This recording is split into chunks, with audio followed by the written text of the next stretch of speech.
some of the things we really focused on last time was the context CPR. And Mahina, just to well, for whoever CPR, we really explored this idea of no problem, Leah. Like the mindset that you use and that you own.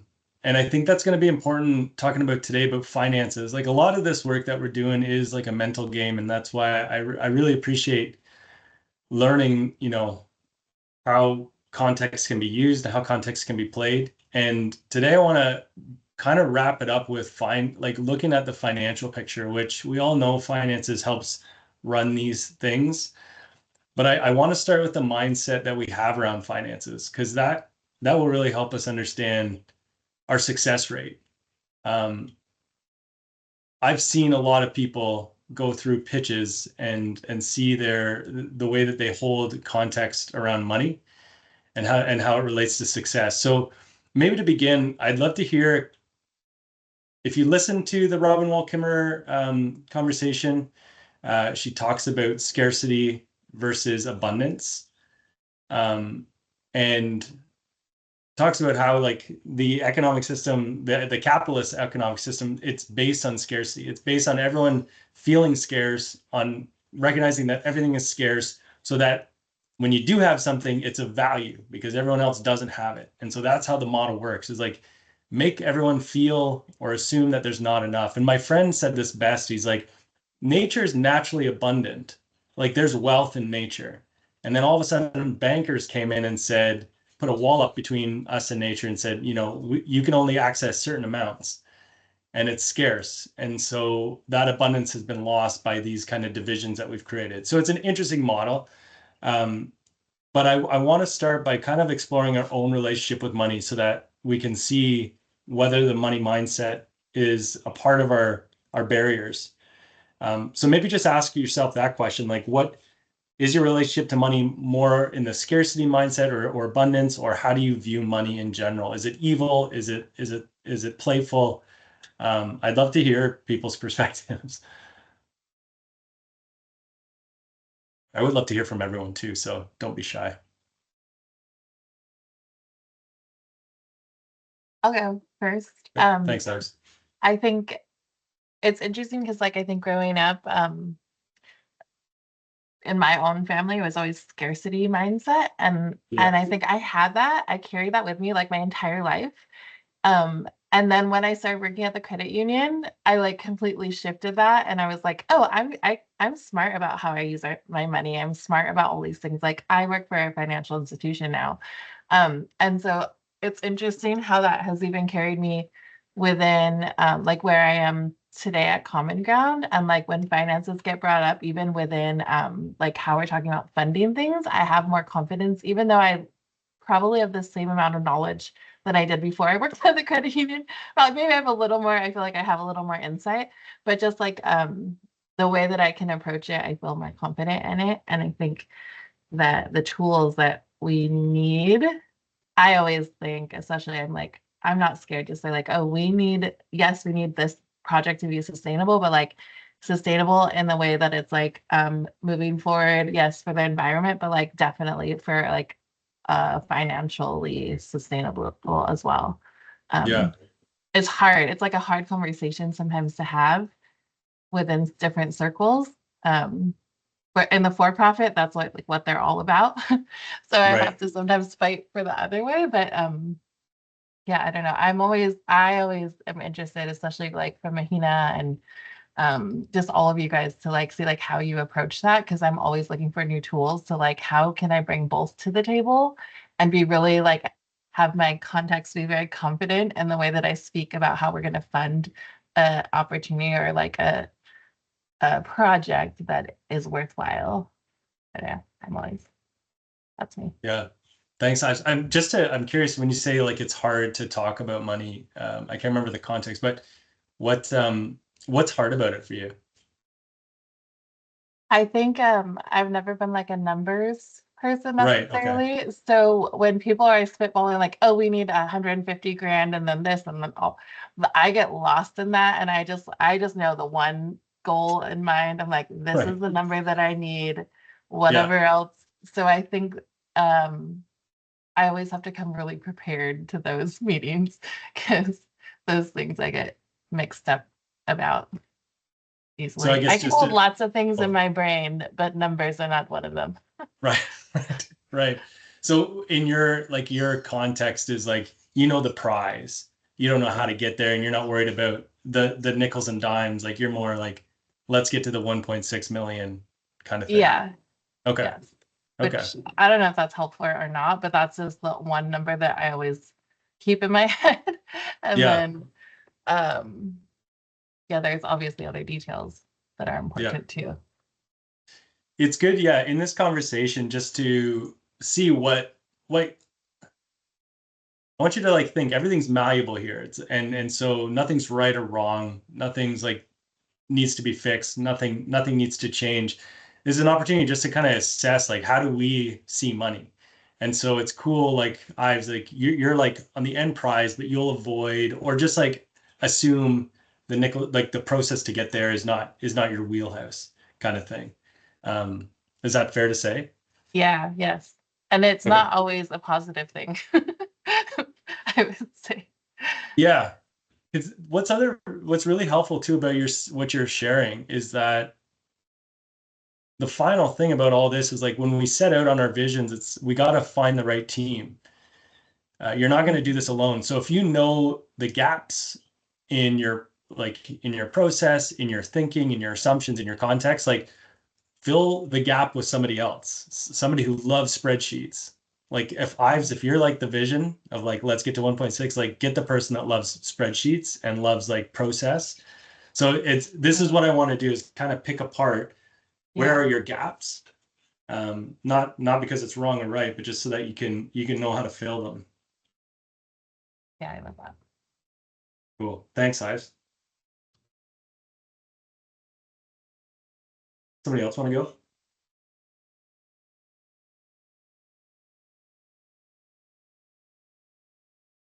I can go next.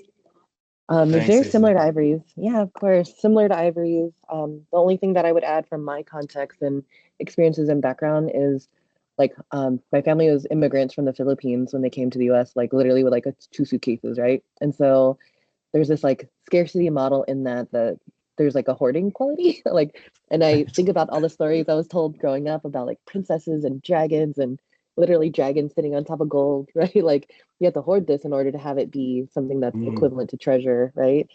And so growing up though, like living in this world, like I know I just think of a lot of things in our world that exist now as social constructs based mm, off of people who have had power to define them as mhm, such. And so my goal in any work that I do is to continue to like push the envelope of an alternative. And I think that's where my design thinking project is coming to a head, where I'm trying to like exist in this world that's social constructs that have been created about economy and how we think about wealth, but then how to like help shift people's thoughts around like what else is like wealth. And so that's why I think being in Hawaii has taught me a lot because of, Vai and like even my own like understanding of indigenous Filipino ways that collectivist societies have operated and support. And that's a social construct that they know of. And so if we shift that to others, I think that's what's helpful.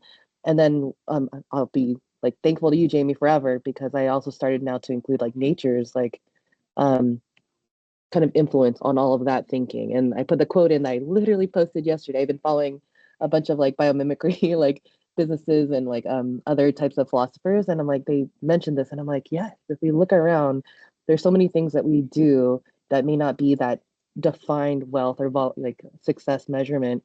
But if it can be integrated in what we're doing, we just grow to be a little bit more inclusive and holistic in our thinking. I think that's why I'm in the role I'm in at Kaua'i as a chief impact officer, trying to mm. blend and mix some of the like non-intrinsic value things that equate to like the world that we live in our better world that we can live in. And I'm constantly learning in that and practicing through that. So that's been, I guess, my background. Thank you, Hazen May. I'm curious with Mhm. it's a great juxtaposition, like integrating the non-intrinsic, as you put it. What I'd love to hear more about your experience with that with Kauai Federal Credit Union? Like you're working with finances. How do people take in that idea of non-intrinsic value, and if it doesn't have a money value? Oh, that is like the fight over the day, every day.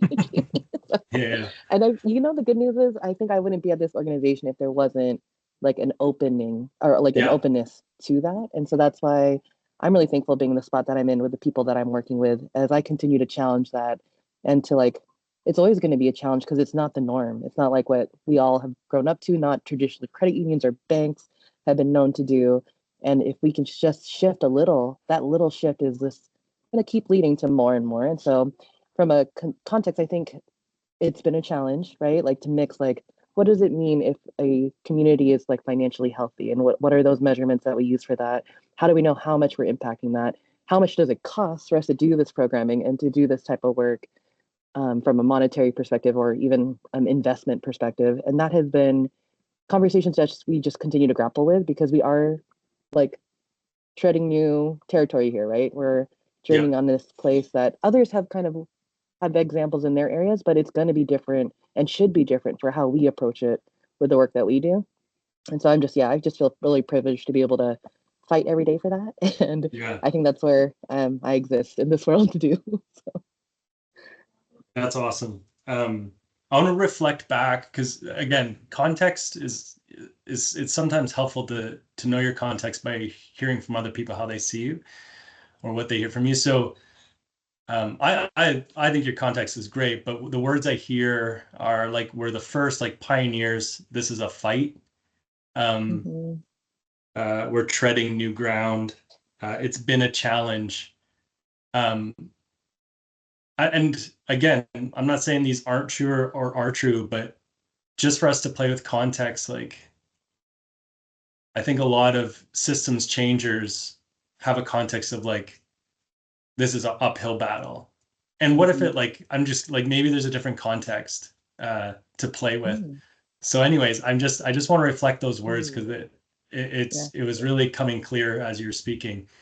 Um, yeah, and like I said, they're not right or wrong. They're nothing. They're just like that's the way you see this experience, and it could be rewarding. I don't know.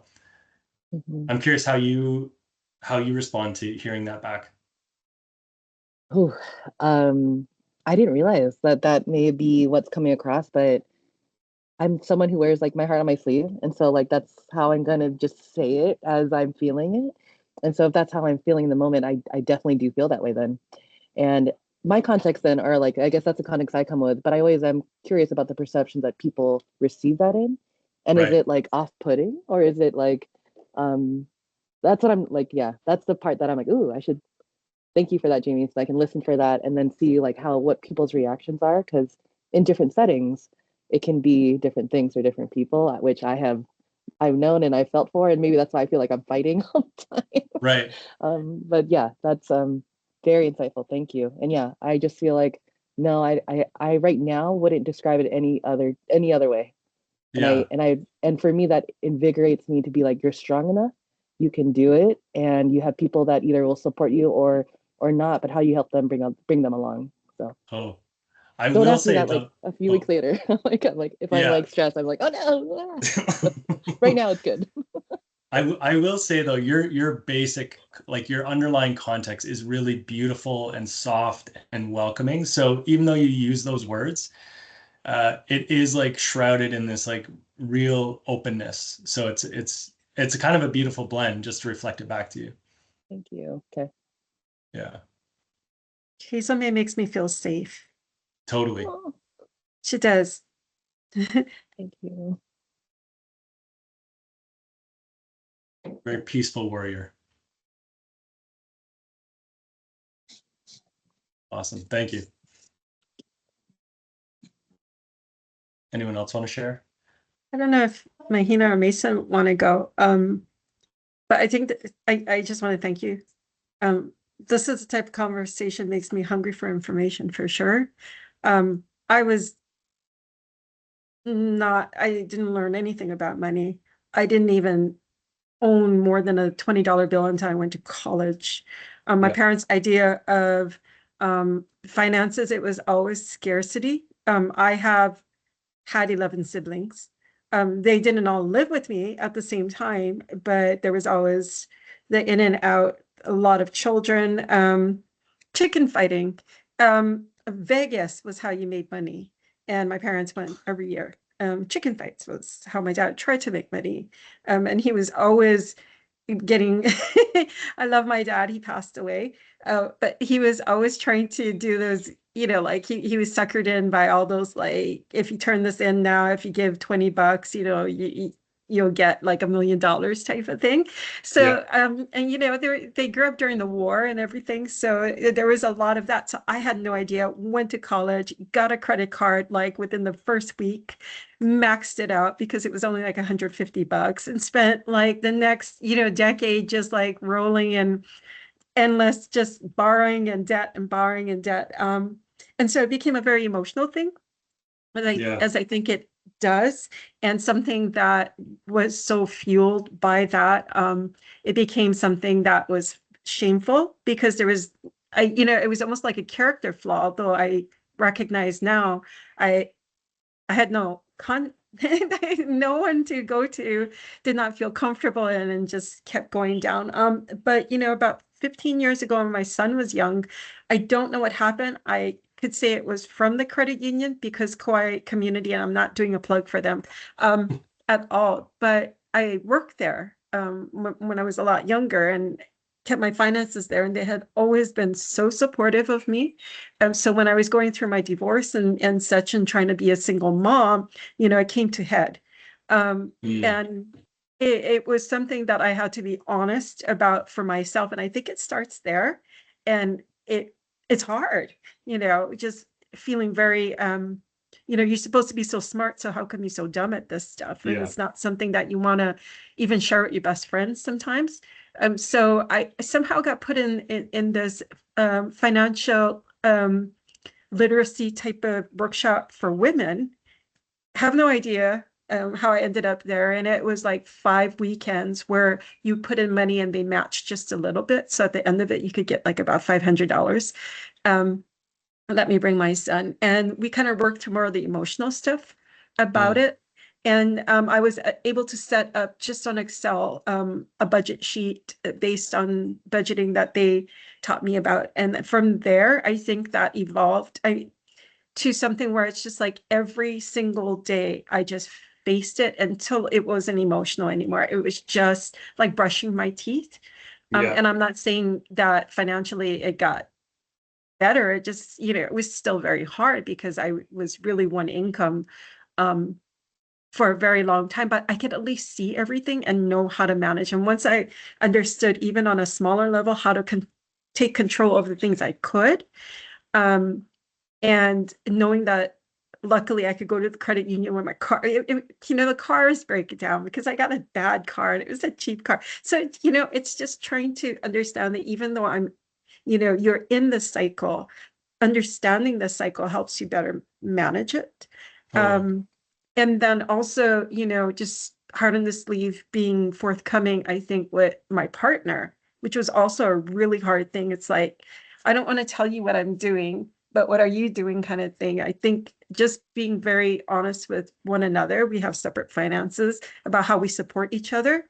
And then I just wanted to say that the last thing is really about gratitude. I think the shift in the mindset from scarcity makes you hungry in a funny way. So then you start to over consume and overeat just to kind of forget that you're in a place of starvation, financial starvation sometimes. But I think being honest and then focusing on gratitude stopped that for me a lot.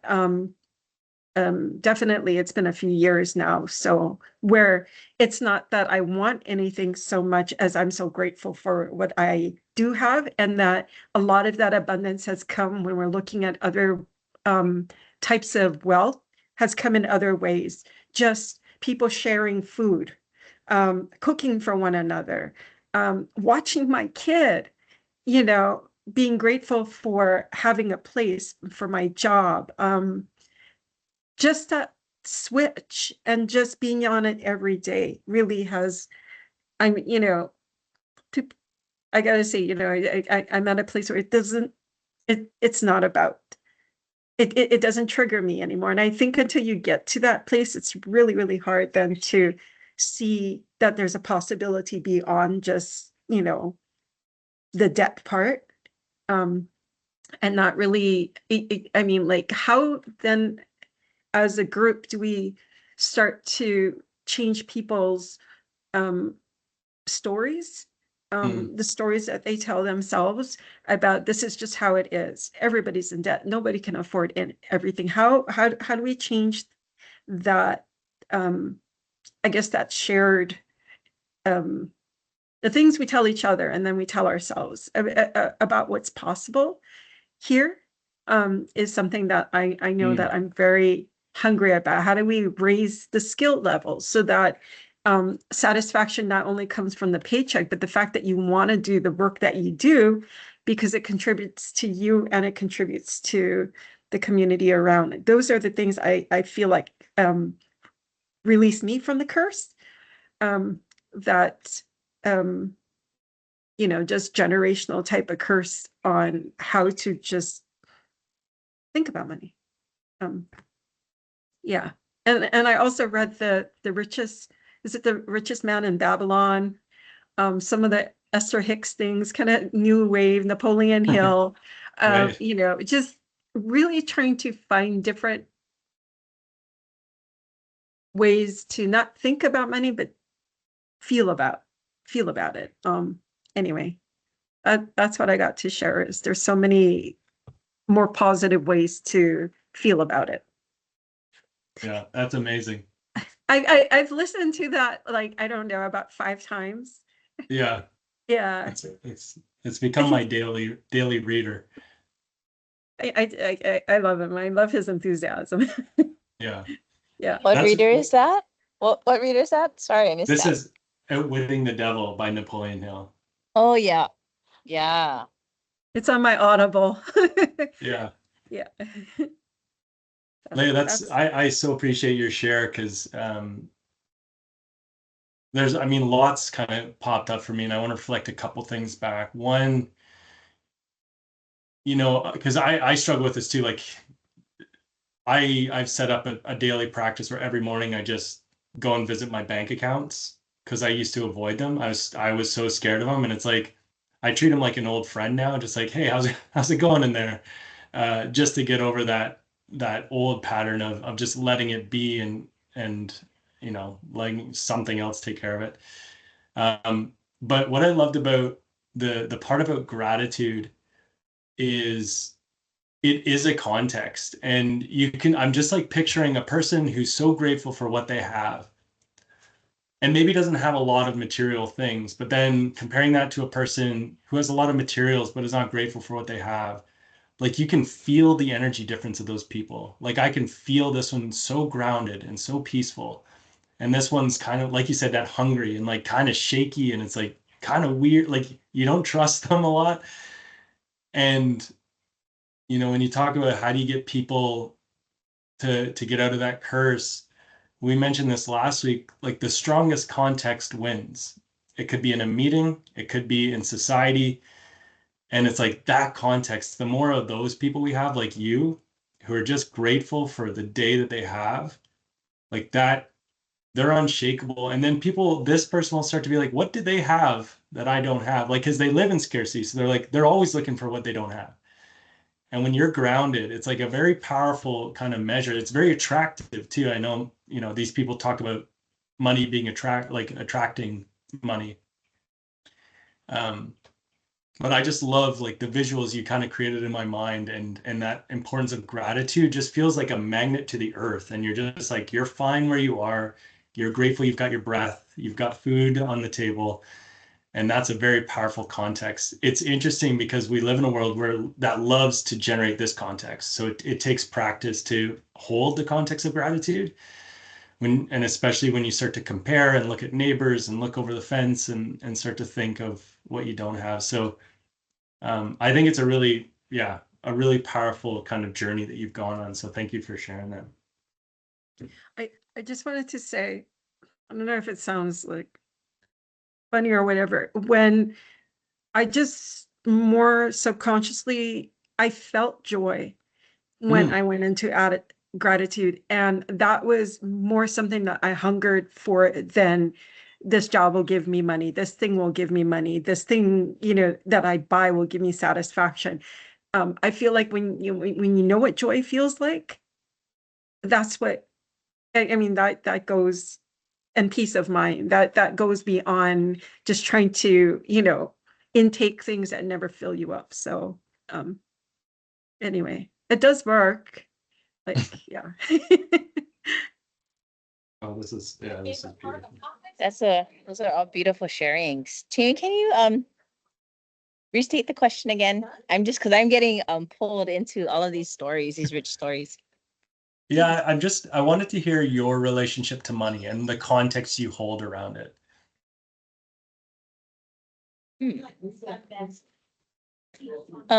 For some reason, I wanted to share something. I can't add to chat anyways. If you can give me permissions to, yeah, then I can add something. So my relationship to money, yeah, very similar to what Ivory had shared and Hazel May shared and Leonora had shared as well. We were definitely was in the middle class, lower middle class kind of family. And so yeah, I remember spending time with my auntie folks because my dad was always working. And so I would spend time with all my cousins and stuff like that. And yeah, literally, that's how I learned how to eat fast because, it was all my cousins and the neighbors and neighbors' kids and all that. And so Yeah.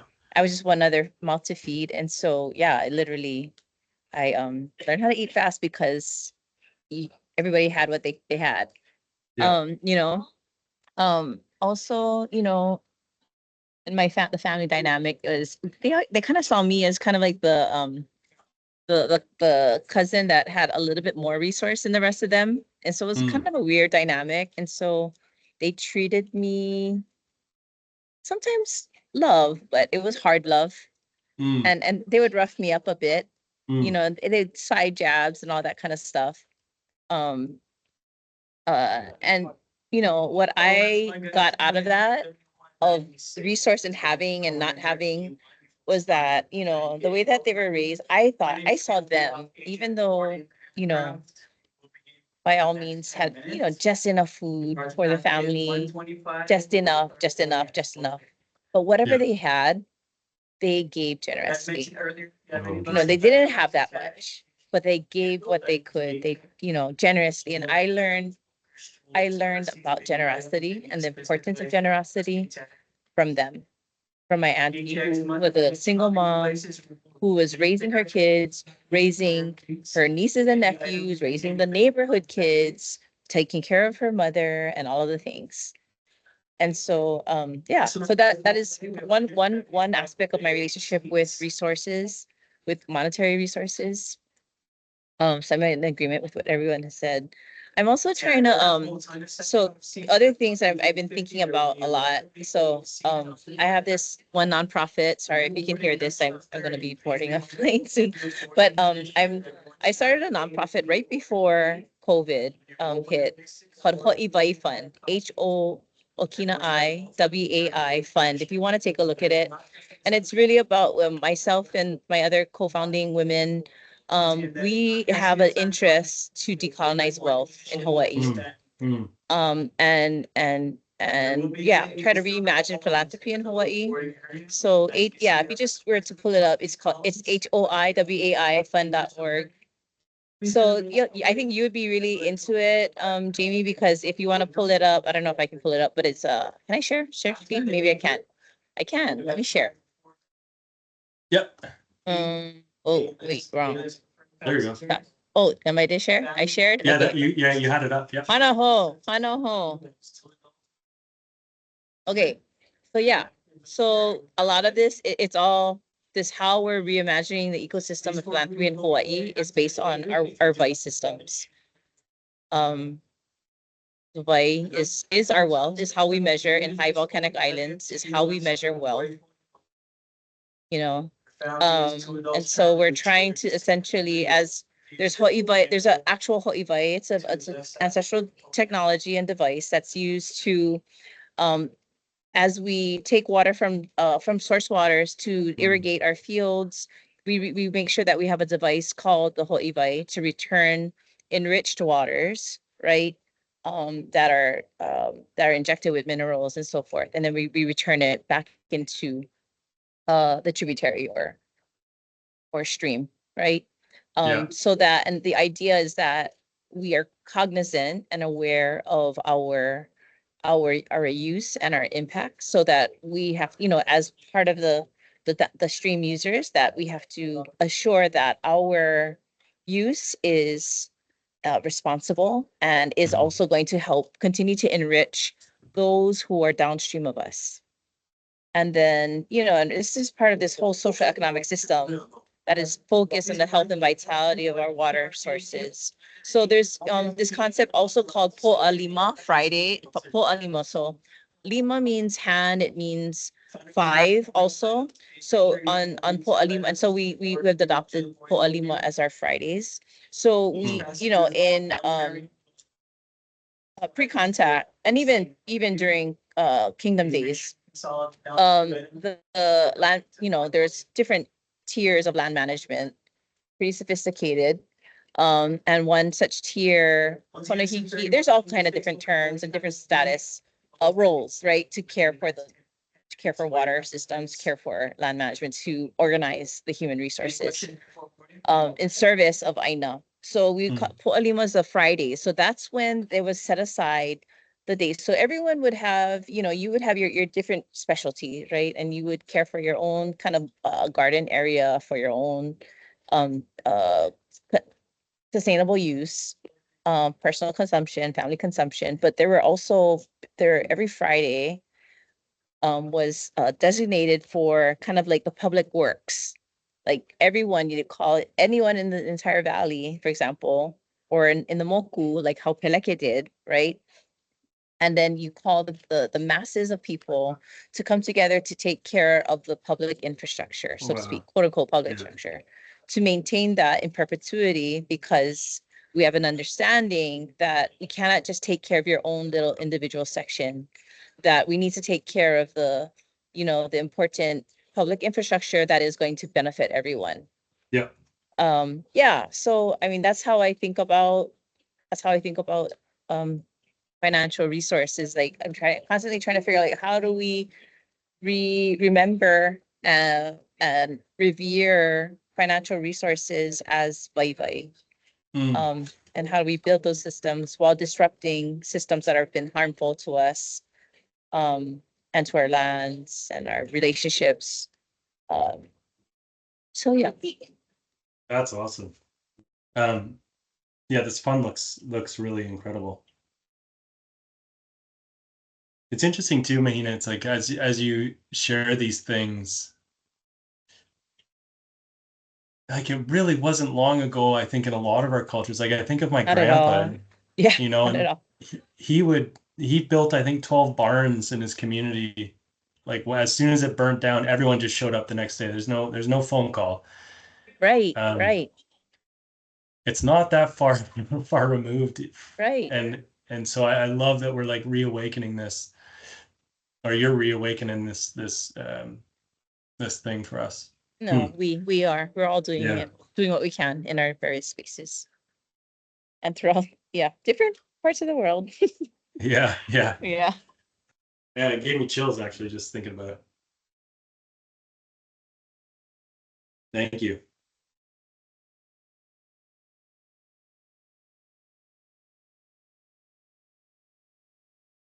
Mason, did you want to share? Yeah, I'll be quick. I very similar, I feel like, to everyone on the call, their experience growing up, maybe from a time frame, this time in our history kind of. But my father, he had seven brothers and sisters, and so real similar, like first to the table, gets what Yeah. gets what they, and that's it. I eat fast, like I eat fast, I walk fast, I do everything fast, right? And, and it sort of kind of rubbed off on me, I think. But I also think it's sort of like belief system passed on generationally. Yeah, Yeah. like you should be okay.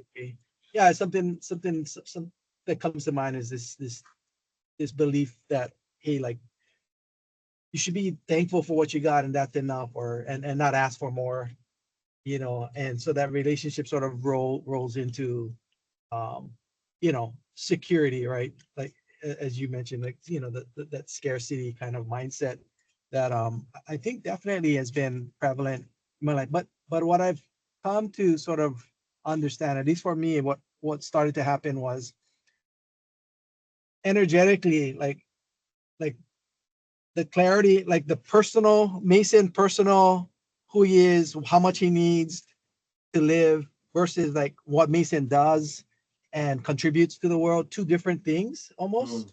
And like I was able to like, and I still am, I feel like able to like attract energetically like abundance when it's like when I'm clear, like because it's so pure in some ways, I feel like outcomes that we're seeking, that it just that whole attraction piece comes.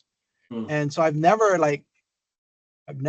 struggled with that. And it's, I think only recently, right, is where it's like the personal piece of like how I view it for me, like what is enough for me, you know. I've never, I mean, I think after my accident, one thing, right, that allowed me to do all the things that I do is like I was able to retire. So I had enough. Like I didn't even have to, and it wasn't even that much, but it was just enough so that I could do the things that I really wanted to. And and that's enough. I've come to realize, like, I think struggling is actually a good part of this with money. Like when I was growing up, my parents, I was raised at like KPT, right, for like good couple of years of my life, right? It's like public housing. I got TB from my Chinese neighbor. I was like, it was in the ghetto. So like understanding like sort of that struggle, I think just sort of put me in a position where there's always that sort of that fear that comes up in relationship to money.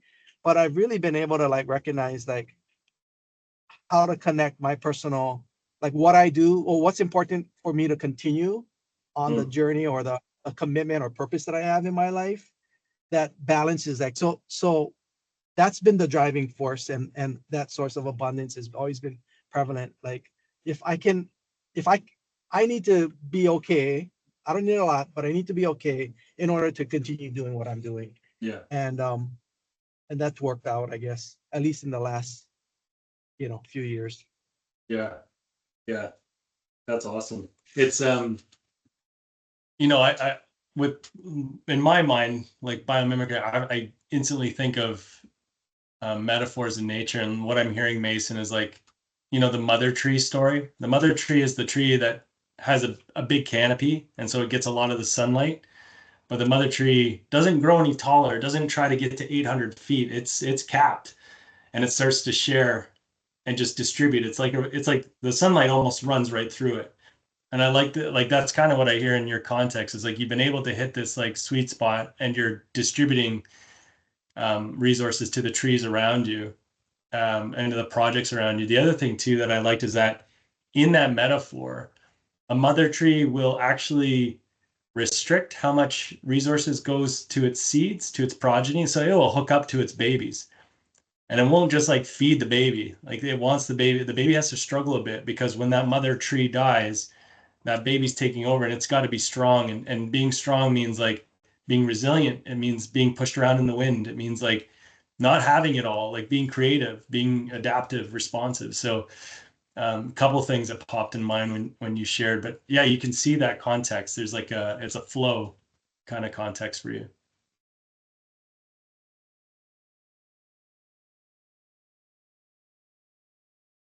Anything else you wanted to add?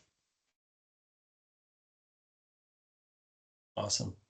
It's really cool to hear, because I'm very similar story. My brother is like, he's 6'7" and like 280 pounds. So I was talk about running to the dinner bowls. Like I had to fight my way for anything. And very similar, like I remember as a kid thinking he ate so much that like I wouldn't let my friends eat our good food because I was like, we don't have any food. Like my brother's just eating everything. So we've talked about this. Like it really informed my context. And then yeah, just I had my mom's side of the family, I would say was pretty wealthy in Toronto. My grandfather lived on the farm, like literally wore sugar sacks for underwear. So I have this really interesting dichotomy of like my mom's side, you wear a tie to dinner, and then my dad's side, it's like you eat whatever's on the floor. Like it's like you're on the farm. So it's a very like I have this really interesting relationship with the two, and yeah, continue to work on that. But so this is like, yeah, this is helpful for us to kind of like pause and just think about what's our relationship with money, what's our context around money. And then, there are natural metaphors. I loved Robin Wall Kimmerer's description of the service berry and the gift economy.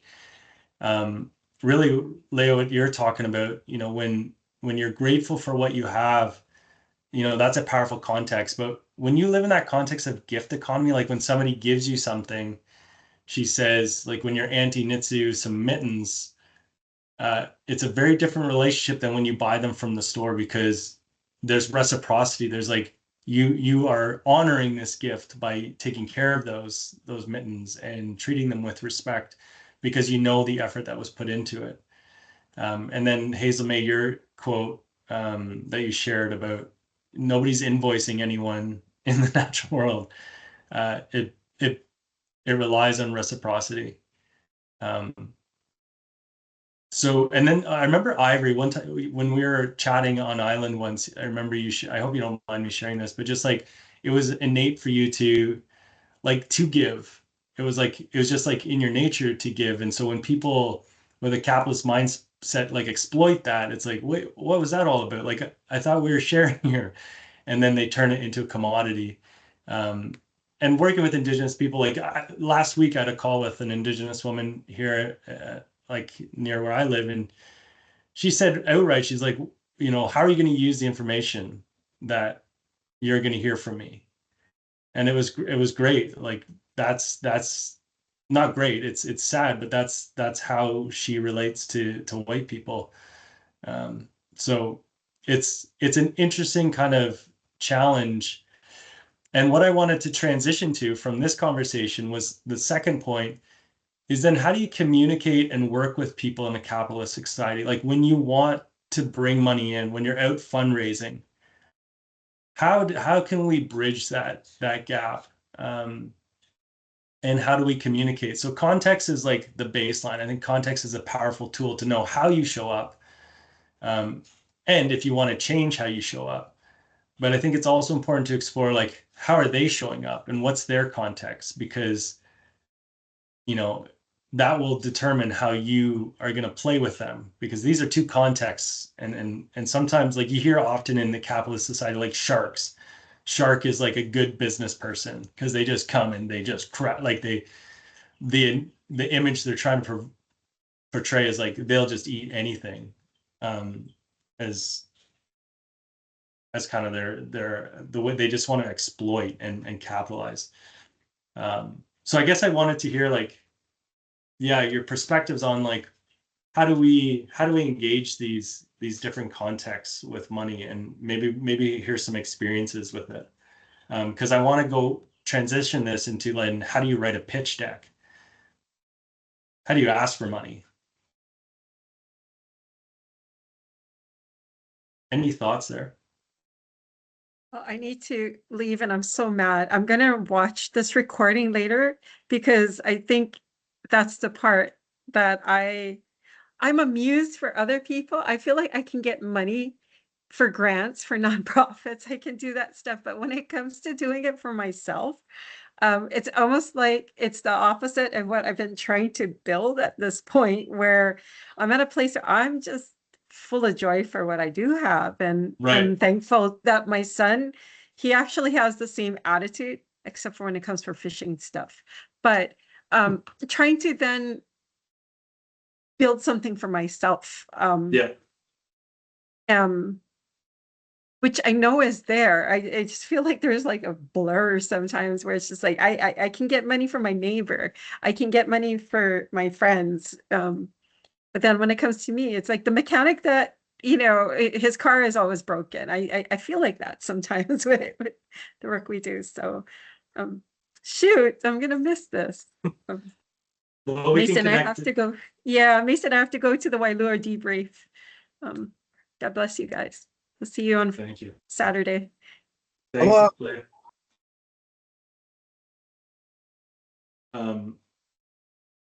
I think that's a great kind of transition. So you could hear, like, in that the context, like there's some block. She can bring money for others, but when you bring money for yourself, and I know, like, I think that can be a common block. I have it.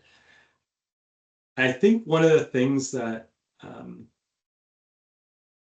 like what I've noticed in that is I can get excited about other people's purposes more than I can with mine. And that's what makes it attractive, is like, I'm so stoked on somebody else's idea. It's like, I will run through a wall and try and get you $1.6 million.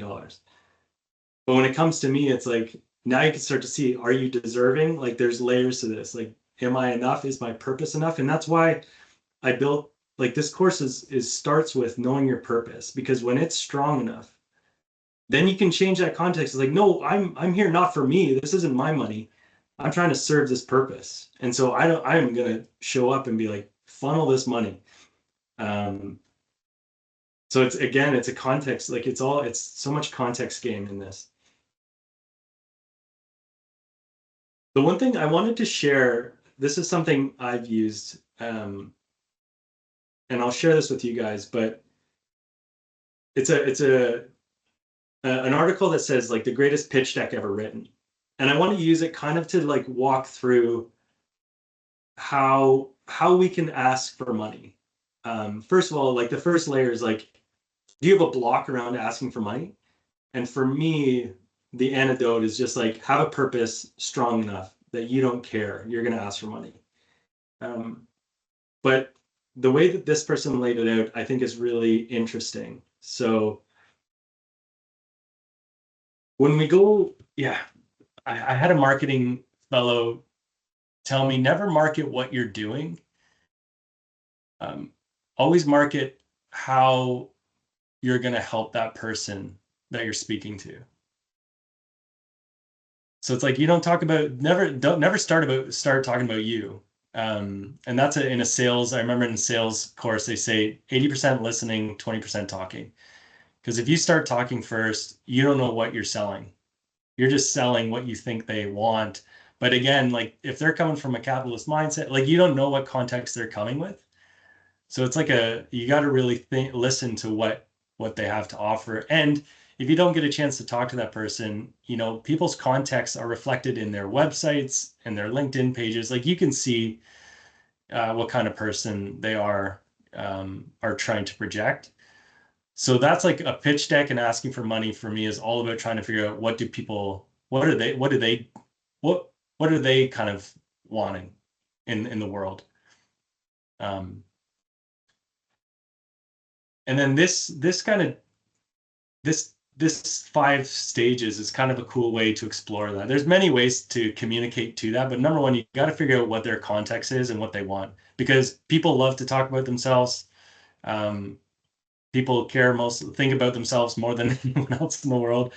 So tap into their ego. And I use that personally. I use that a lot in biomimicry selling, is like, I pitch the legacy. It's like, hey man, this is going to last a lifetime. This is going to change the world. It's going to be your business, your product. And that gets people excited. They're like, yeah, okay, I want to live forever. So if in that kind of frame of mind, this thing says, it's very simple. You start with naming a big relevant change in the world. So the key word there is relevant. Like, it's got to be relevant to that person. And this is a cool example of Zora, which is like a subscription economy kind of tool. But the first slide says this. It's just like one phrase. We now live in a subscription economy. And so if you do your research and you're speaking to somebody who's not doing a subscription model, it's like this bold declaration immediately makes me feel that scarcity. It's like, oh shoot, he's right, and I'm not living in this. I'm not living in this. So like, it's a really kind of weird game of energies, but if you understand the energies, like you can leverage them to serve your purpose. And so we talked about scarcity. So scarcity is like a tool every marketing team, well, not every, but most marketing team uses that. Like you're not pretty enough, you're not fit enough, you're not rich enough. Like that's what people market to. And they use this kind of model of like they'll say something that's really bold. And then what this pitch deck does is like it is kind of vicious now that I'm reading it, but it's like it's all about playing on showing that there's winners and losers. And so you can kind of help them like camp which side they're on. And that sets the whole foundation for then bringing in the solution. And you may all know this, but like people want to know how they get from where they are to where they want to be. And I'll use Leia as an example. Like if she were to pitch her context about gratitude, I think she could sell this. Like I really do think she could sell a way to peacefulness around economics. Like you could start by saying like, are you stressed about money? Or like, and some people, the next slide could be like, some people crumble in that stress and some people thrive. And then her promised land is like, what if like you were never stressed about money, for example? So teasing the promised land gives like a glimpse of that world. This is really your design fiction. Because people get excited about visions like the ones you've all shared. And if you start the conversation by helping them realize like they're not there, then they start to think, well, how can I get there?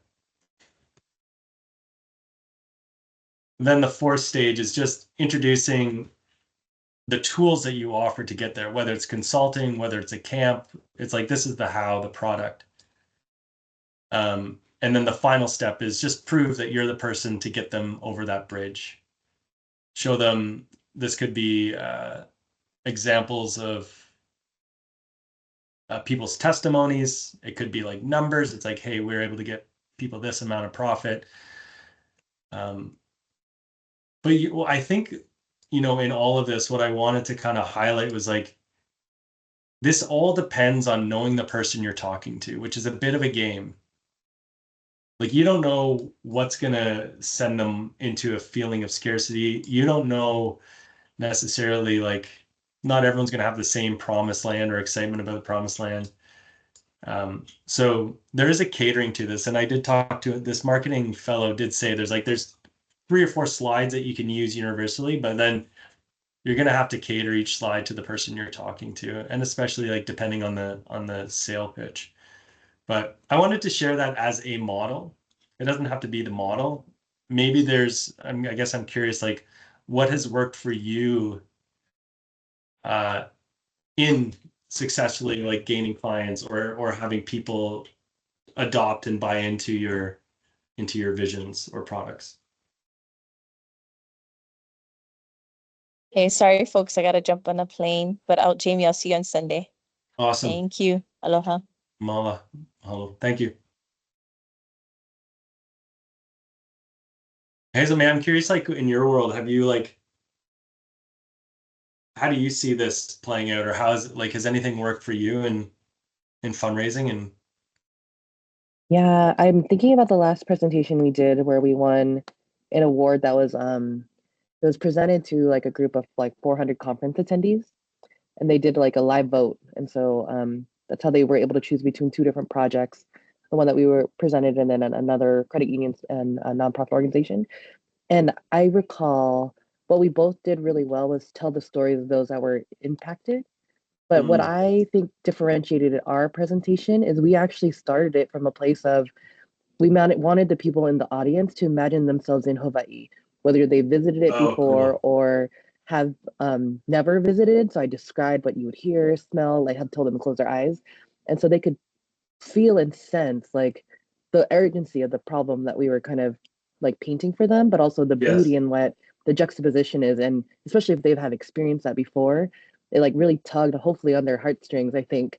Either the vision of Hawaii that they may have or their experiences, right, of what they may experience from a tourist perspective. And that difference, I think, is what when I go back to um like knowing our audience, because we knew like there's going to be people that have been in that place and making it relevant to them, but also maybe showcasing to them like a different lens of that, and but inviting them in was, I think, the game changer for us and why we were able to win that award. And the funny thing about that project too is like it was the very early stages of the pilot. And so like even the magic gifts section in this model, like we were talking about not even like what it is, but then the projections of it. And I think that's what like we didn't even have success at that point, but people believe in the efficacy of it, yeah, and like Right. felt it. And so that's where I'm like, oh yeah, yeah, I can see how that was a different experience than probably other pitches that we've had, because it was very clear. It included the audience person, whoever we were talking to at that time, and we made it relevant for the story that we wanted to tell, the picture we wanted to paint. And we also made it so not so down, if that makes sense. Like it Yeah. wasn't like this is the problem and Yeah. Yeah. woe is Yeah. us. It was, we were still like really proud of like what we could do and bring in this change and have the contributions from others to succeed. And so I think that's also a different way that we built context around what we were sharing and how we were sharing it. It's so amazing. There are two things that I want to point out is like one, you did make it about them in a really creative way, like having them mentally go to Hawaii. It then it's their journey and they're participating. And then the second thing is like the hopeful narrative like has them feel like they're a part of that change. So it's like, yeah, I think it's a really beautiful example of how to enroll people into what you're doing. Thank you. I agree.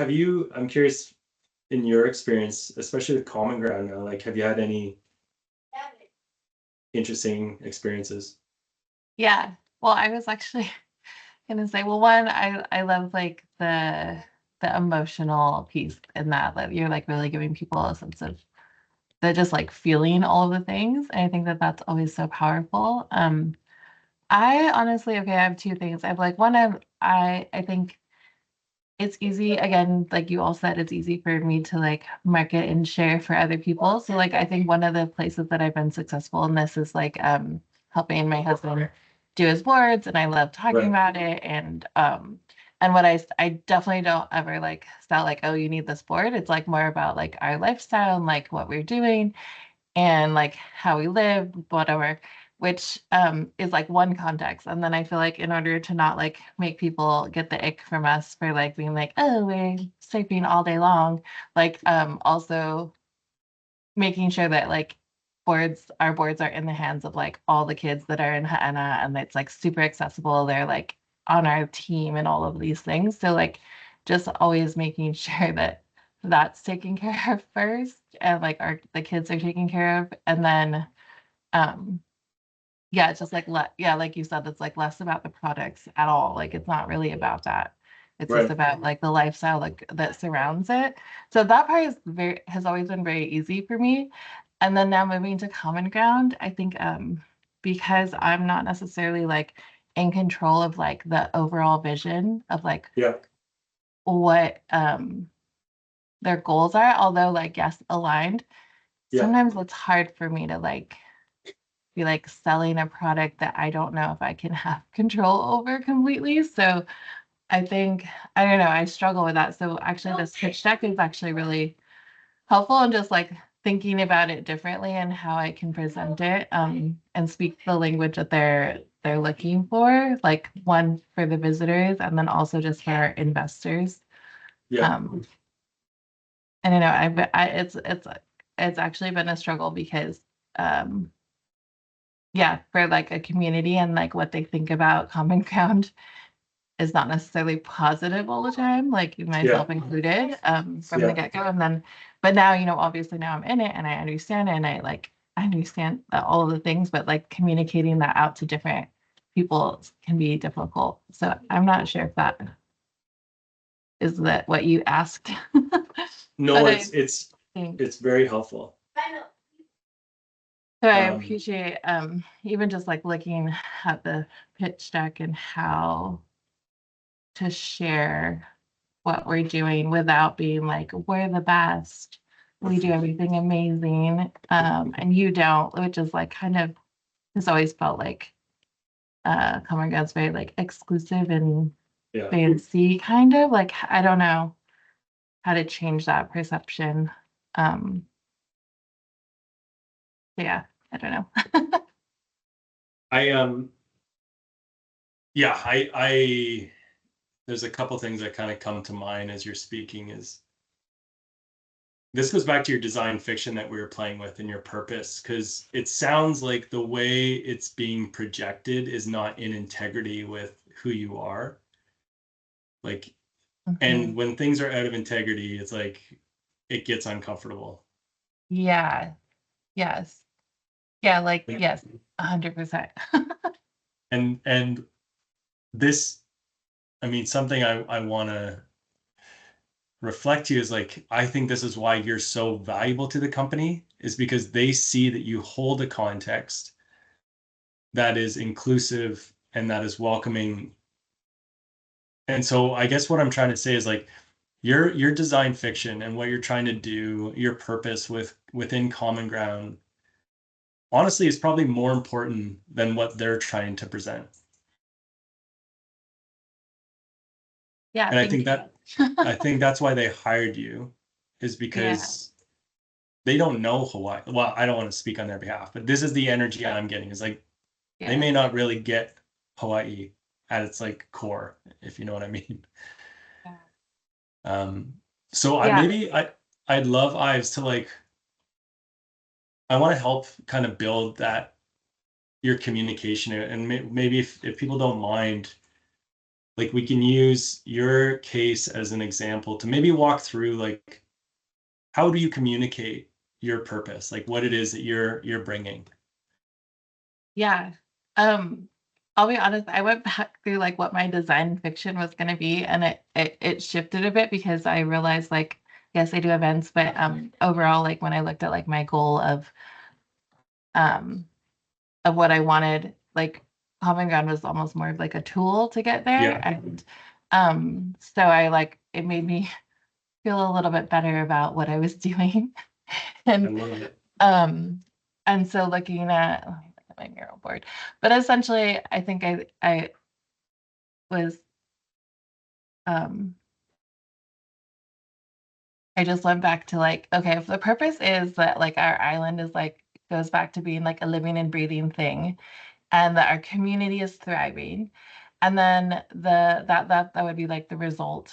And then what was the next one underneath that? Sorry, I needed some help and I should have went into Kaua'i today with you guys, but I was like, I wish Brianne Hazel May were here. Because I finally like something clicked and I was like, oh, okay. Okay, and then my purpose would be like for the island to revive and people to thrive. Then the context of that is like ensuring that Common Ground is like a vessel for that. As an example of how it can happen. And then I think the one that I always look towards is like Limuhuli, like when Lei Wan was just like told us that one day, it's like stuck in my head about how they just like shut down Limuhuli like once they make their quota for the month, and then it's like just closed and they're good and there's no more visitors. Amatoa. Sorry, I have so many children around me.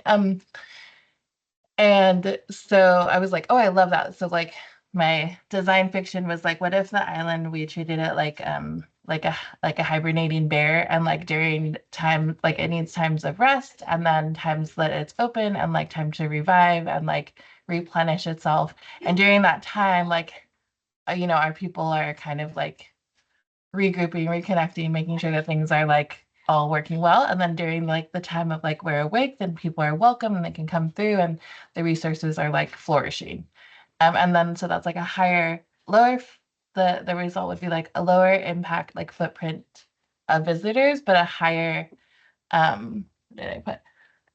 We decrease visitor footprint, but we increase visitor spending on island. So like there's higher profits that are happening, but lower impact. I don't know where I was going with that, but that was like an aha moment that I figured out for this piece. And so when I saw this pitch deck, I was like, I think this is where I'm going. Oh, I love it so much. I'm getting so excited because I wrote your CPR as you're speaking. Yes. Oh, thank you. And I can share this with you, like what I heard, but I think it's similar. But like bring the breath back into Hawaii so that our islands revive and communities can thrive. And the context got super clear for me. Initially I wrote breath, but then it's like deep breath. I remember Mason sharing the stories about breath with me, which I so appreciate in Hawaii. But like deep breath is like there's an inhale and then there's an exhale. And there's a rhythm to it and there's a pace. It's like the deep breath could be like, yeah, bring in those high priced customers. And then you exhale and it's like, nope, there's nothing. There's peace. There's like, there's seasonality. So this is such a beautiful vision and I can see it very clearly. So I'm excited for you. Thank you. That's as far as I got, but I was like, I'm gonna have them help me figure out the rest of it. Yeah. I mean, taking that CPR, we can use this as a model, but I'm open to Mason and Hazel May to like, how would you communicate that to your clients? I mean, my first thought is like the first line is like everyone needs a breath. It's like if I'm super rich and I'm like busting my ass off, like I need to take a breath. Like I need to stop and then like take a pause and go back to the earth. So it's almost like the inverse. Like you couldn't bring them, like everyone needs a breath. And then your next slide could be like the winners and losers of like burnout, of divorce rates, of like the things what happen when you don't take a breath. Your kids hate you, like whatever it is, there's going to be winners and losers if you don't take a breath. And you'll miss life. Like you'll get to your deathbed and be like, what happened? Like I missed the important things. And then sorry, I'm just like rolling if you don't mind. And then the promised land is like that's where you start to like share what the common ground is. It's like a breath, it's a respite. It's a place for healing, it's a place for reconnection, regeneration. And then your gifts is like, here's our program. Come have dinner with us. Come have a 4-hour dinner. And like there's nowhere to go, no business to do, or whatever it is, like come to your common ground summit. And then your evidence. I think you could, that's one pitch that I think your high expectation customer would be like, oh yeah, I'd go. I love that. Thank you. Yeah, I was and- like, just keep going. Yeah. From my experiences too, I was like, when I think through, I think you already kind of do this really well with Common Ground, just so like from what I see, but even more leaning into the fact that like how do I want to say this? So, like the contributions people will pay for, or not the experiences that people will pay for, like there's like especially in this day and age, they're like in millennials and younger, right? We're valuing that above like other things like cost or we're wanting that to have an additional contribution to whatever we're going to invest in, right? And I think common ground is that. And if the more you lean into that and you more lean into what people want to, like the self-care, the respite, like the contribution to environment, economy, or whatever, like those are the things that actually will draw, especially the people that you probably want to contribute and like create more regeneration and in that space. And so, yeah, I just completely agree. I was like, oh yeah. If I heard those things, I'd be like, take all my money. Okay, I have one question. Oh, go, Mason. I think that No, go ahead. Go ahead, please. I guess the one piece that I'm like wondering, and maybe Mason, you are going to say this, is like, how do we make it so that they're like the people that are coming, right, are like not, again, not just like, here, we're here for the experience and to be healed, but like for that reciprocity economy. Like, I love that. Like, when the systems are in abundance, like everything is, it like there's, it's just a given. Like the systems are like working. So I think, I don't know, how do I be like, okay, you can come here if you have skills. Like the way that you show up, Jamie, is like, we all love you because you're like, I'm here and I have a gift and I'm going to share it. And like, how do we incorporate that? So I don't know if that was, I don't know, something in there, but go ahead, Mason. Sorry. Yeah, so many thoughts. I mean, starting from the symbolic breathing, just the practice of breathing out first Mm. in order to breathe. Like you gotta exhale and let go of things before you can actually live, before you can actually breathe in life force. I think is sort of what comes to my mind. And in one, from a personal standpoint, like what is it in your life that is stopping you from living? Like that's challenging your life personally, and how and what do you have to let go? And then also from a societal standpoint, on a larger level, right? Like on a macro level, how's that showing up in society that we all can collectively look at and practice? In the end of the day, that right, what we want is breathing to be like natural, right? Like it comes like you don't have to like stress for like you're not gasping for air, but that it's something that is coming in and out, flowing because there's no obstructions. And what comes to me is sort of like what do we need to live? Like what are aspects that are stopping us from living healthy? I think are key. Now what does it relate to? How does that relate back to like what we have to offer is really, in my mind, a model that we have a practice in place, and and knowledge, but all aspects of what Common Ground stands for in terms of providing that environment for us to thrive and live, whether it be agriculture, whether it be sort of um, emotional and mental support, whether it be um, housing even, or our view on money and finances, and that if we contribute to it, if we come here and we contribute to that, if we practice it, one, we're more empowered in order to apply it. But what we're also doing is for the collective is investing in it so that it can multiply itself in a way that you know can, can disperse over time. I don't know. Those are what's coming up for me. Yeah, Mason, I think you're nailing something. Like when you say Ivory, how do they give back? Like when you take a deep breath in, like I picture these foreigners coming, the air feeds vital organs of your body. And so if Kaua'i is the body, those people have to feed your blood. Like what? And so I guess my question is like, maybe you can define what is the bloodline of Kaua'i? Like what keeps Kaua'i alive?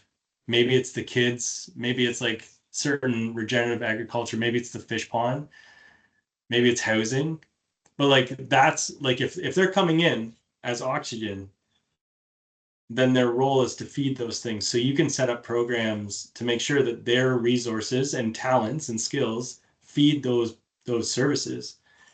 Because it goes back to I think of your design fiction from Kalu that we did last March, where it's like keeping Hawaiians on island.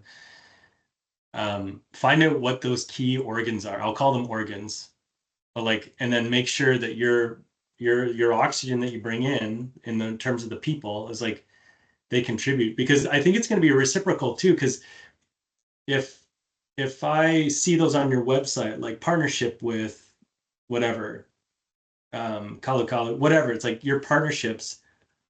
I'm like, oh, I'm gonna go take a deep breath for myself, but I'm like, I can also give gifts. Like I know people that are in that industry, so it might be just like a natural way of reciprocity. So that's one thing. The other thing I thought too is,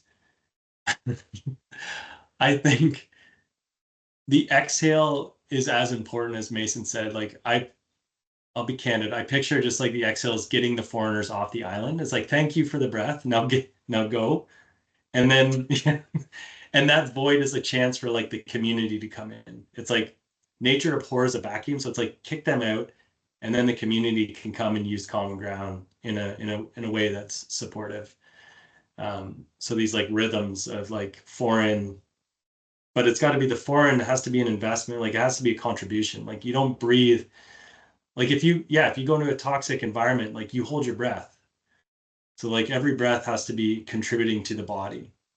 And that's like your clientele, that's your high expectation customers. Like you're not coming for you, like you're coming to fuel this island. And that's how I feel. It's like when I come, it's like, how can I contribute? How can I be a part of this and take a breath for myself?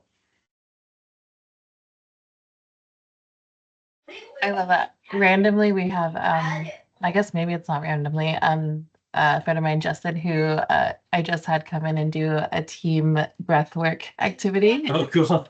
at Common Ground and like sauna, and he does a mobile sauna and ice bath. And it was just interesting to see like who from my team showed up and who was really into it and like how great it was for all of us. Really, it was. So, anyways, I like it. I'm going to bring it all together. Thank you guys.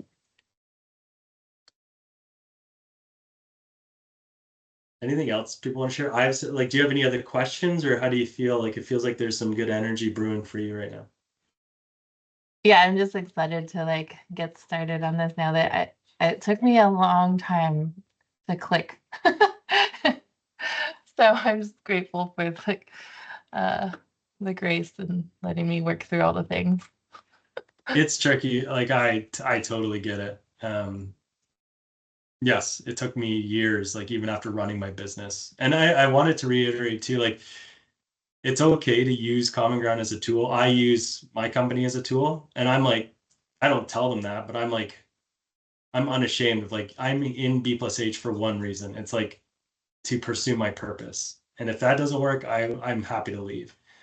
And that's a powerful context because it's like there's no scarcity. I'm not afraid of being fired because like I don't really care that much.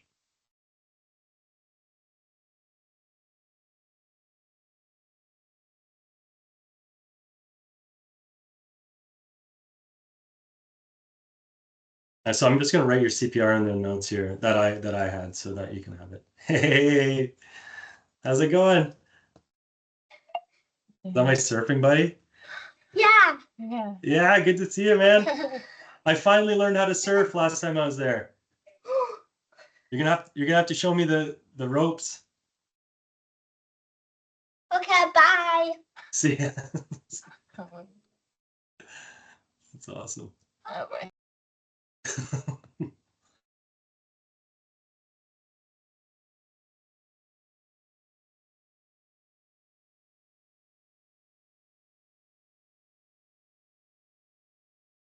Hey, Jamie, I have a quick question before you move off the pitch deck thing.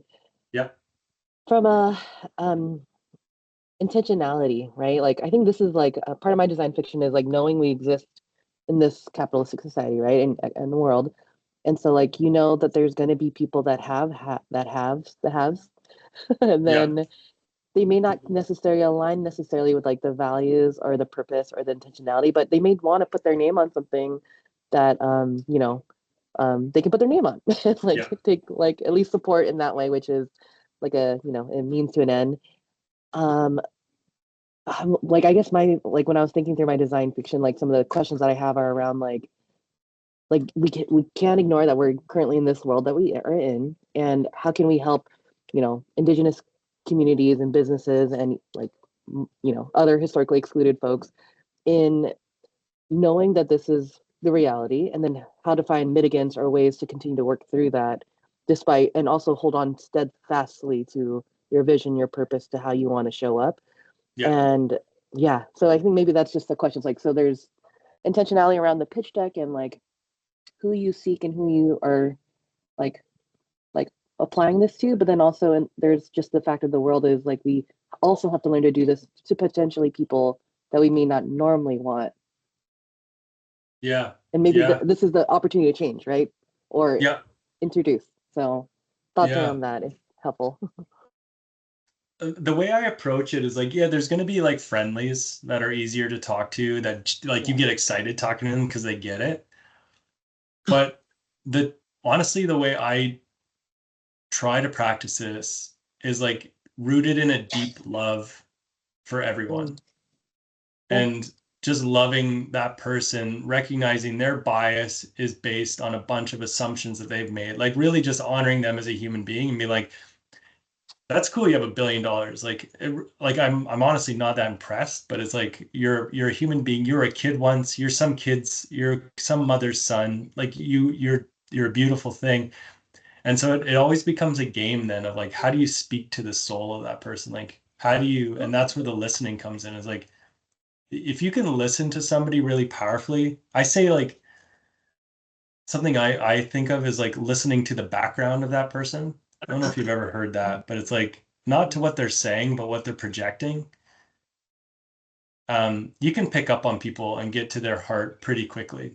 Like you can see if they were a kid that just needed more love, or maybe they're a kid that just has a bad relationship with their father. Like I work a lot with males, like in men's work, and it's interesting to see like that in particular of how many commonalities between men within men who have poor relationships with their fathers. It's like, oh, you like they're just trying to prove something and they prove it the same way. So it's, I guess to reiterate this, it's like it's a game. It's a game that if I root and love and listen deeply to the background, I feel like I can connect with that person effectively. And the metaphor I use is like they're a flow of water, like they're a rushing river. And the best way to change a rushing river is not to build a dam, but just like cut a little channel off to the side and direct their energy in a different way, because water will eventually make that little channel cut it will change the course of the river. Oh, beautiful. So don't try and dam it. Like don't make it wrong. Don't be like, you gotta stop this. It's like that won't stop them. They're a rushing river, man. They don't care about you. They'll just bowl over you and not think about you ever again. But if you can like speak to them in a way that they felt heard, like that's a little notch in the riverbank. That's like, oh, I'm going to keep going over there. And then the river will eventually change. So there's like patience involved. There's dropping ego involved, because some of these people, they can ruffle my feathers. But like, if I can stay in that energy, and again, context will be powerful. It's like, what's your context? I shared last week, like my context with my company right now and my negotiations is calm, confident, and clear. And that's like, that allows me to be a good listener, because it's like, I'm not trying to prove anything. So anyways, that's a long-winded answer, but those are some of my strategies. Thank you. That's very helpful. And it's funny because I think I literally said that. Yeah. Last time we were chatting, I was like, that's how I want like business to show up, like add more humanity, and like especially in this like in the US with the environment that we're in, like we just don't do that enough. And if we recognize that in each other, we might find more we are gonna find more commonalities and what makes us different. So thank you.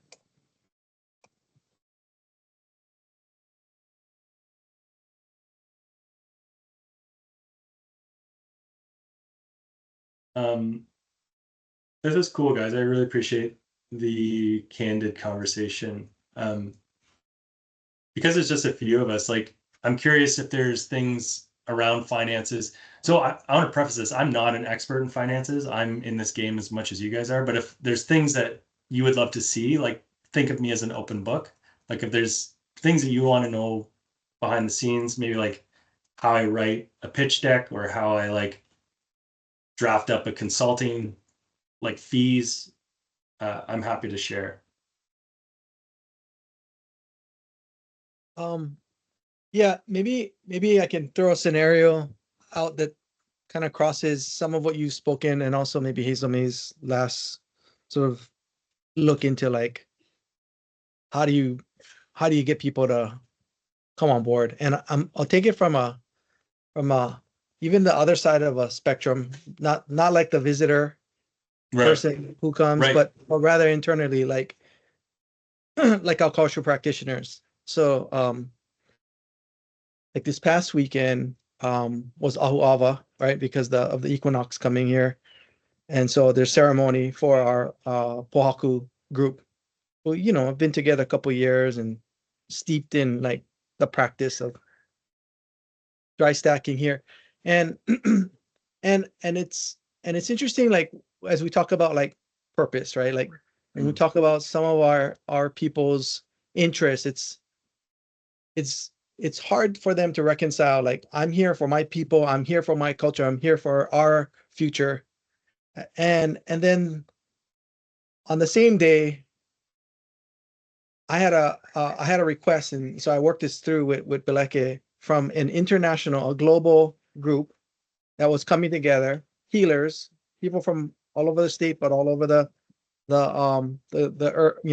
globe, that were here with an interest to learn, an interest to contribute, an interest to have discussions around how it is we collaborate, how it is we practice together. And so it's different from just your visitors, right? But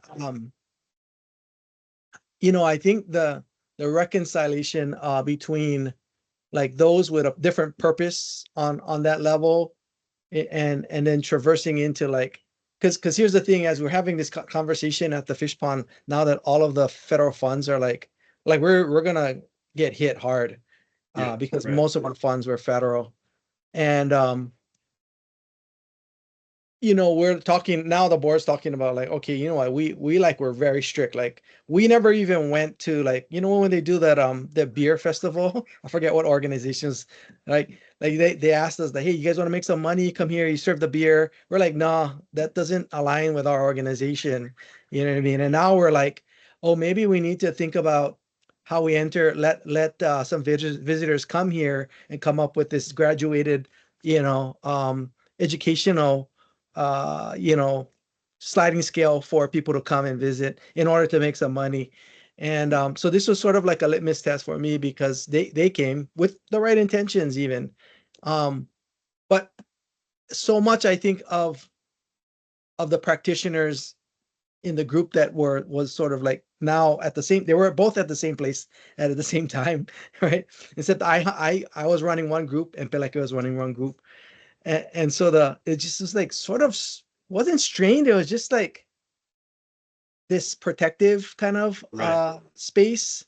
And I think about like how do we, we're talking about like getting people to what you had said, right? Is like building that relationships with others in order for them for you to hear them, and they to maybe even be open to, is this like building trust so that we can look at possibilities of how those bridges are connected. Um, I also feel like like to your point, in your analogy, Jamie, like it'll just run through, right? Yeah. Like, because like for some of us, like who work in those or live in those two worlds, like we're always challenged by it. So, like reconciling that. And so like Yeah. it's one time you're behaving this way, and another time you're like, no, this is what I got to do. And your willingness to do that is key. Um, and when you get to a point with whoever you're working with, and there's like, okay, well, I tried, your frustrations hit the point that you talk about. Like, I also feel like it's really okay to like step back from it. Yeah. Yeah. Yeah. And you've done everything you can to build the relationship, to build the trust, to foster it, and you'll always move forward lovingly from that perspective, to hold that integrity of what the outcome is you're seeking. And to some degree, I think that it's okay to like really like be able to like put things on the table and tell the truth about Yeah. what's missing, or the gaps that Yeah. are being, the blind spots that are not there for people. And then they got to choose, you know what I mean? Like at some point they got to make that choice for themselves, right? We don't make that choice for them.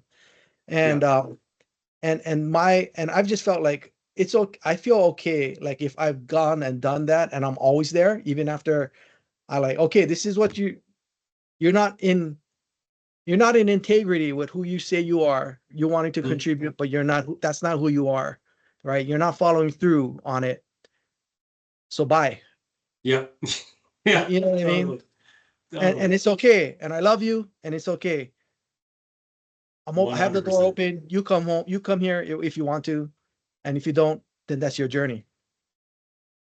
Yeah. Yeah, man. I think that's spot on. Because the other thing too is like, if they're not in integrity, then they're not going to bring the full power, because they're going to have one foot out. Like, you've got to be in integrity. Like, integrity for me is where the power is, and it's genuine. Like, if somebody's not in integrity, it's like, it's kind of like, I don't know, it feels fishy. So in your situation, I would want somebody who's honest and in integrity, because they'll be the powerhouse that you expect them to be. If they really believe in your mission, they'll actually, like, they'll do what they said. But people who aren't in integrity won't do what they said. So I think that's right on, Mason. I don't know what else to say there.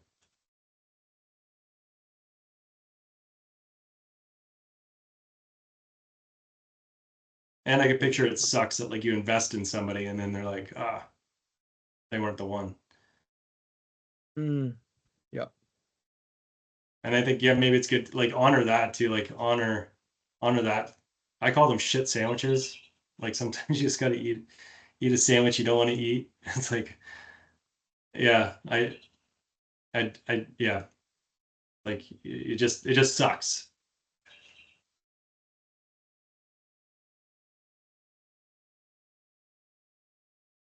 Hmm.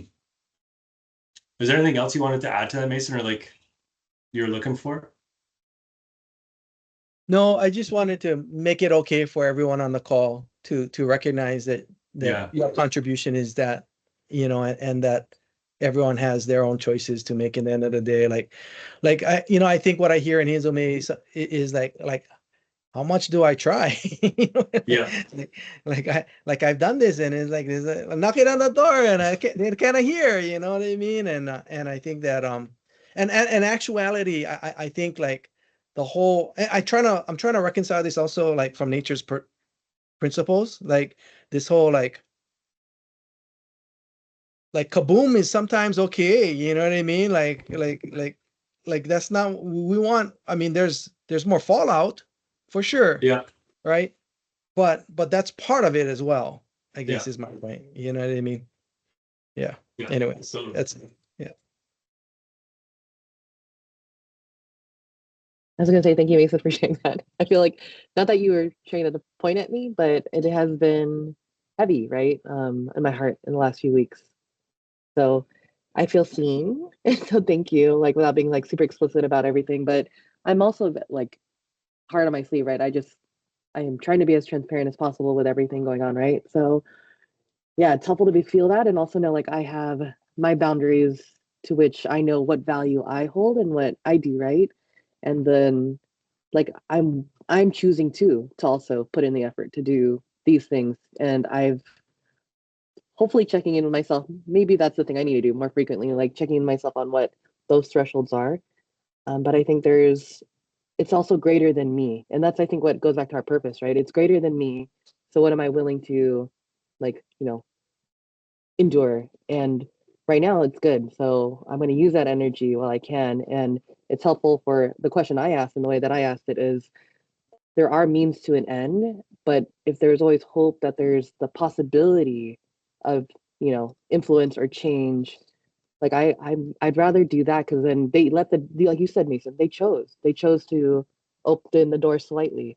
So it's my job to ease it open a little bit more over time if that's what they need or what I need in order to show up. So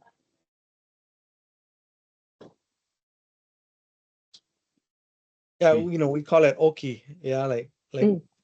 like in Ho'oponopono, the practice that there is this aspect of like separation. Like we cut it off. We did what we could. Everybody came to the table. We tried. We're going to separate rather than continue on together for whatever reasons. And I think, even like in our leadership practice, and Ivory knows this because she's worked with Craig Captain Stall, right?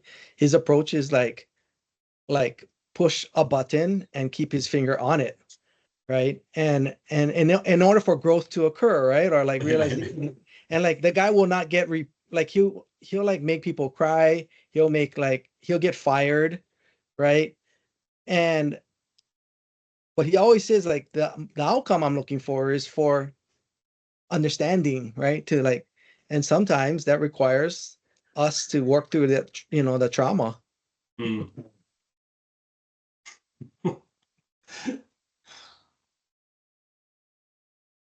Anyways, You always refer to Craig, but I feel like you also are that button pusher. yeah, people say that. I think I practice it just out of wanting to like kind of test his, but I think he does it on a different level, quite honestly. I hope so. Oh, no, I yeah, hope no. that- I mean, you do it much like from a place where you still feel safe.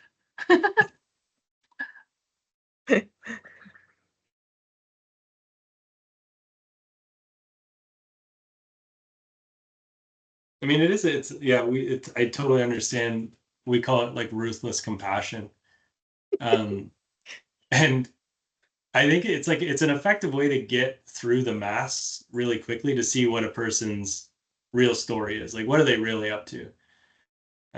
So yeah, it's definitely a tactic. I use it with specific people, but yeah, yeah, it's interesting. yeah, That's why I definitely love doesn't. it. Sorry. Yeah, I was just, it definitely doesn't work. Like some people will not call you back. Right. Yeah. Yeah. Yeah. You can push people off the edge.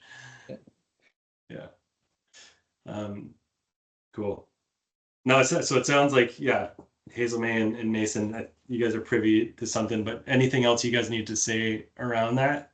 Like, I don't really know what's going on, but I'm cool with not knowing. So, yeah, I appreciate what Mason said, though. It's like some ties need to be severed. And maybe one thing I'll say about that too is like, we talked last week about the element of faith, and like, there's got like when you're in flow, like sometimes those like sandpaper people, it's like they're just so that you can stop leaning on the sandpaper and you can find the flow again. Like I think there's like a higher power that's helping direct us. Like you can fight, but you don't have to fight too hard. Like nature doesn't fight too often. It only fights when it needs to. And it knows when it needs to fight. But for the most part, it's just in flow. It's like follow the currents, follow the resources. Like, yeah, nature's much more cooperative than we were taught in biology school. Yeah. Cool. Yeah, so maybe just going back, like if there's anything else you guys would want. And I guess this is our last virtual session. So in the next, we only have 9 minutes, but if there's anything else you guys need to complete kind of this technical part, the last when we come together, if for those that are able to make it, it's going to be more of a reflection and like celebration of where you're at. So we're going to try and wrap things up and make sure you guys are in a space that feels like you've got some ground to jump off of. Like I picture this like a vortex, like go through this time and I want you to come out the other end like on fire and like clear in direction. So with that said, is there anything you need in this last section to support that? Or even things I can send you online, like if you guys want to see financial stuff or pitch decks or whatever, I'm happy to share. I really valued your survey there with the topics, the subject line items for today under the financial section. That if you have resources for each of those, because I was like, oh, they're all important, like I think that would be beneficial for me, just to look at those. Are you talking about this, Mason? You had sent the survey in the I'm sorry, I can't see that, WhatsApp. but it's in WhatsApp, like what kind of financial Oh, discussions you wanted to Yeah, have. yeah. Okay. Yeah, whether it be psychological or, Yeah. there was others that I think floated to the top. Yeah. So of I the put group. this together today based on that. Okay. I can share it. So it's like, here's that pitch deck. Here is one of my pitch decks. This is my first pitch deck to show you a great example of like I put different packages. I started at 6,000 and I went up to 62,000. And the guy, like without batting an eyelash, picked the 62,000. So for like a starting company, I was like, oh, okay. That was exciting. And then here's like a sheet of one of my latest projects just to show you like how I've priced it, if you guys want that. And then up here, there's a couple things. Here's like a model I put together to show people the economic benefits of biomimicry. So like if you talk to a capitalist and they're like, how is this going to save me money? I just give them this. I also asked AI to like walk me through stuff, and they came up with some really interesting ideas for how indigenous communities can take ownership of their economic system. Mm. And the two big ones I loved was like trademarking and seal of authenticity for indigenous owned businesses.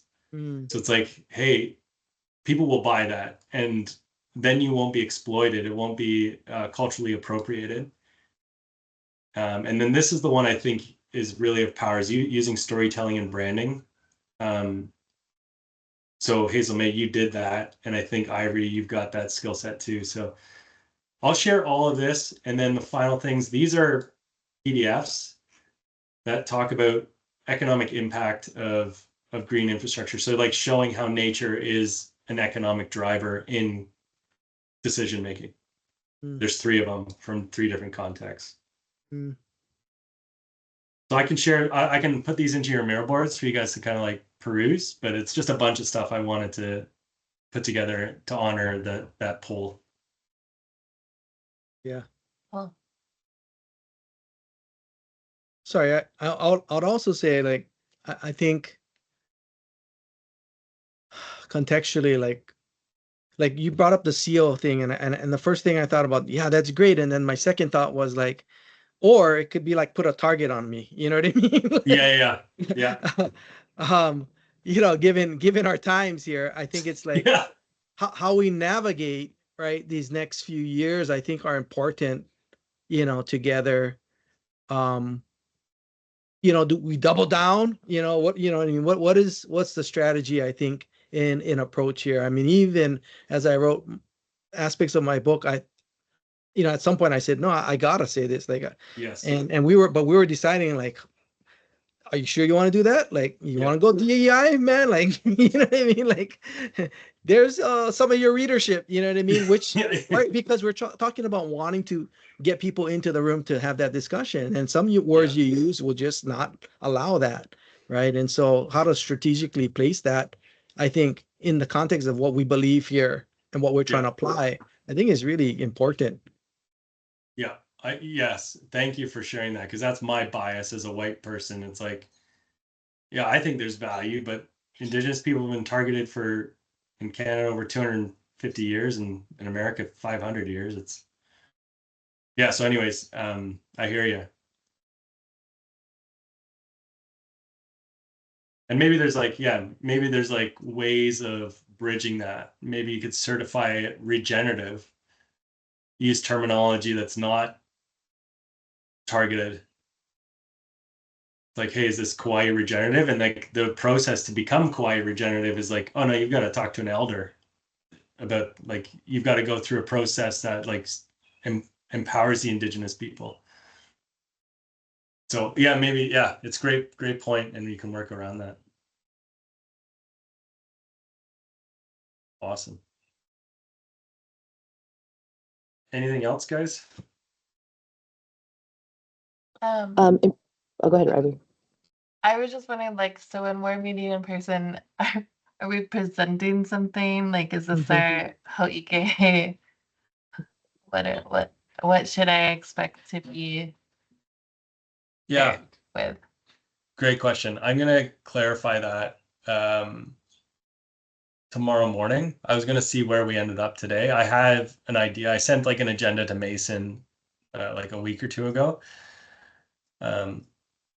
Recognizing you only have a couple days, I'm not going to ask you to like put a PowerPoint together. I think it's going to be something about seeing the clarity, and I want to look back to week 1 and like what were the things that we wanted to get out of this, and base it off of that, and then also base it off like the CPR of what this course is all about. So I'll get back to you, Ivory, but it won't be too strenuous.